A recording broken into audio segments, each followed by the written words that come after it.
Good afternoon. Today is March 19th, 2020. I am Jason Rogers, the Delaware County Emergency Management Director. We are currently in the Emergency Operations Center with Delaware County Commissioner James King and Susan Morris, Nursing Director and Preparedness Coordinator with the Delaware County Health Department. Thank you for joining us today.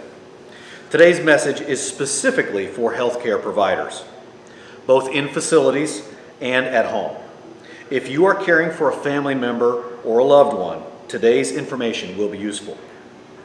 We are working diligently with our local, state, and federal partners to flatten the curve. And today's message includes all of these partners. I want to also especially mention aerosol generating procedures. These are very common in the pre-hospital care environment and would include activities such as a nebulizer treatment, positive pressure ventilation with a BVM, CPAP, BiPAP, even some procedures as simple as suctioning a patient can generate aerosols, which would put providers at greater risk. While doing these procedures, an N95 mask or higher level should be worn if at all possible. These procedures should be done prior to transport and outside an ambulance when possible. If these need to be done in an ambulance, the HVA system should be operational and the rear doors of the ambulance open when the ambulance is not moving. Again, aerosol generating procedures would include BVM, oropharyngeal suctioning, endotracheal intubation, nebulizer treatments, CPAP, BiPAP, or cardiopulmonary resuscitation. Please use the highest level of recommended PPE while doing those procedures. Having said that, protocols should be developed and implemented in coordination with your local medical director to limit these aerosol generating procedures when absolutely possible.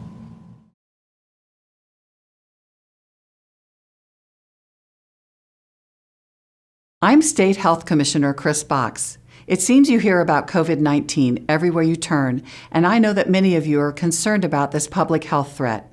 Together, we can protect ourselves. More importantly, we can protect each other with common sense steps. Please, remember to wash your hands with soap and water. Stay home if you're ill. Cover your nose and mouth when you cough or sneeze, and be mindful of neighbors, especially those older than 60 or who have underlying health concerns. Stay informed about COVID-19 at in.gov/coronavirus. Hi, I'm Dr. Michael Kaufman, State EMS Medical Director with the Indiana Department of Homeland Security. As a result of the COVID-19 public health emergency, more than 2,700 blood drives have been canceled. This has resulted in a decrease of more than 86,000 units of blood being donated. Blood donation is safe, and there's currently a high need. COVID-19 cannot be transmitted through blood. We have a severe shortage. To find out where to donate, go to redcrossblood.org and enter your zip code, or call 1-800-RED-CROSS. All collection procedures have been adjusted for social distancing. Please help today.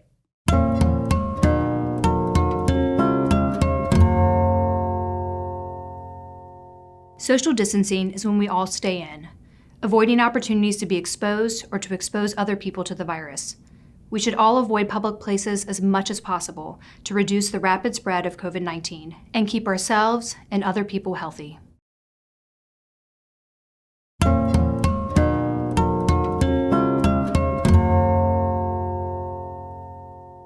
As more people are exposed to COVID-19, the number of people infected can spike dramatically.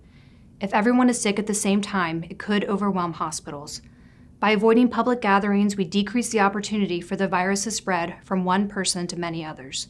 We can slow the spread and flatten the curve, ensuring medical resources are available to help those who need it most. I'm Dr. Jennifer Sullivan, Secretary of the Indiana Family and Social Services Administration.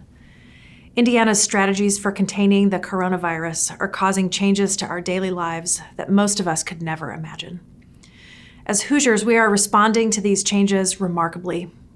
Meetings are now conference calls. Trips out to restaurants are becoming meals at home. And basement sofas and kitchen tables? Well, for many of you, those are now classrooms.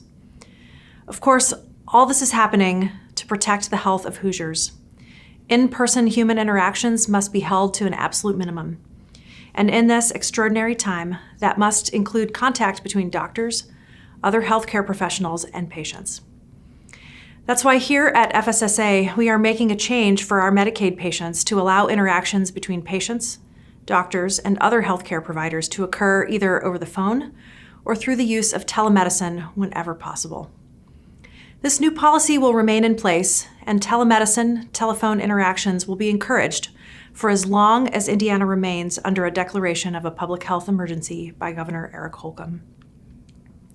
We hope this will help Hoosiers get the care they need faster and more efficiently, while helping reserve our emergency rooms and hospital beds for sick patients who truly need a higher level of care during this public health emergency. There are some exceptions. You will need to be seen in person for things like surgery, radiology, laboratory services, and more.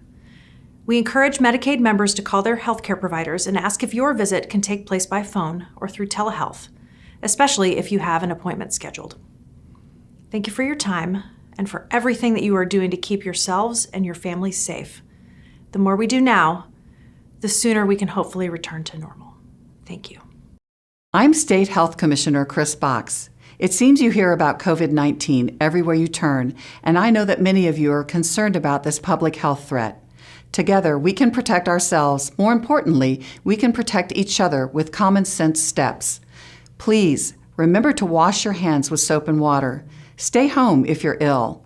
Cover your nose and mouth when you cough or sneeze, and be mindful of neighbors, especially those older than 60 or who have underlying health concerns. Stay informed about COVID-19 at in.gov/coronavirus.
As you can see, we are working diligently with our state and federal partners to flatten the curve.